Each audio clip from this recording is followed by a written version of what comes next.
નમસ્તે મિત્રો. તો આપણને ખબર છે કે ગુજરાત પેરામેડિકલ કાઉન્સેલિંગ ફરીથી શરૂઆત થઈ ગઈ છે. તો તેમાં આપણે અહીંયા બીએસસી નર્સિંગ છે, ફિઝિયોથેરાપી છે, ઓર્થોટિક્સ છે, એન્ડ ઓક્યુપેશનલ થેરાપી છે, સ્પીચ થેરાપી છે, ઓડિયોલોજી છે, નેચરોપેથી છે વગેરેની કાઉન્સેલિંગ છે તે ફરીથી શરૂઆત થઈ ગઈ છે. હવે આ માત્ર એવું નથી કે માત્ર રિપીટર વિદ્યાર્થીઓ માટે શરૂ થઈ છે. રિપીટર વિદ્યાર્થીઓ પછી જે 2025 માર્ચમાં પાસ થયેલા વિદ્યાર્થીઓ માટે બધાના માટે આ કાઉન્સેલિંગ ફરીથી શરૂઆત થઈ છે. કોઈ પણ અહીંયા ફોર્મ ફરીથી ભરી શકે છે. તો સૌથી પહેલાં આપણે શું કરવાનું છે? તો સૌથી પહેલાં આપણે અહીંયા ઓનલાઈન પિન ખરીદવાની છે. ઓનલાઈન પિન છે તે 14 ડિજિટનો તેનો નંબર આવશે. તેની જે તારીખ છે તે આપણે 23 તારીખથી લઈને 1 તારીખ સુધી આપણે અહીંયા ઓનલાઈન પિન ખરીદી શકીએ છીએ. પછી આવે છે ડોક્યુમેન્ટ વેરિફિકેશન. ડોક્યુમેન્ટ વેરિફિકેશન માટે આપણે અહીંયા 23 તારીખથી તો 1 તારીખ સુધી આપણે અહીંયા ડોક્યુમેન્ટ વેરિફિકેશન કરાવી શકીએ છીએ.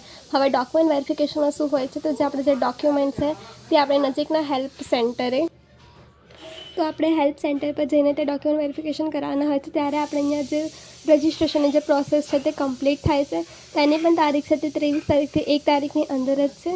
તો એની માટે સૌથી પહેલાં આપણે વેબસાઇટ પર જવું પડશે. જેનું નામ છે ભાઈ મેડ એડમ ગુજરાત છે. તેના પર તમારે કાઉન્સેલિંગ એટલે કે રજિસ્ટ્રેશન કરવું પડશે. જે આપણે ઓનલાઈન પેન ખરીદવાની હોય છે તેની કિંમત 1000 રૂપિયા હોય છે, જે આપણે ઓનલાઈન પેમેન્ટ જ કરવાનું હોય છે. અને આ જે કોસ્ટ છે તે રિફંડેબલ હોતી નથી. મીન્સ કે તમને કોઈ પણ પૈસા પાછા મળવાના નથી. તમારે જે પણ છે તે રજિસ્ટ્રેશનમાં ગયા હોય છે. અને આગળની વાત કરીશું આપણે નેક્સ્ટ વિડીયોમાં, કારણ કે જે આજની માહિતી આટલી છે. બાકીની માહિતી તમને નેક્સ્ટ વિડીયોમાં મળશે.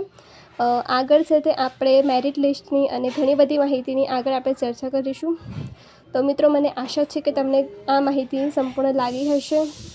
તો હું તમને બ્લેસિંગ્સ આપું છું કે તમારા જે માહિતી છે તે તમને સારી રીતે મળી હોય, તમને આગળ સારી રીતે કોલેજ મળે. એન્ડ તમે પણ જલ્દીથી આ ફોર્મને ફિલઅપ કરી દો, કારણ કે તેની જે લાસ્ટ ડેટ છે તે 8 મહિનાની 1 તારીખ સુધી જ છે. તો જલ્દીથી જલ્દી તમારું ફોર્મ ફિલઅપ કરો એન્ડ તમારું નામ નોંધાવી દો. Thank you.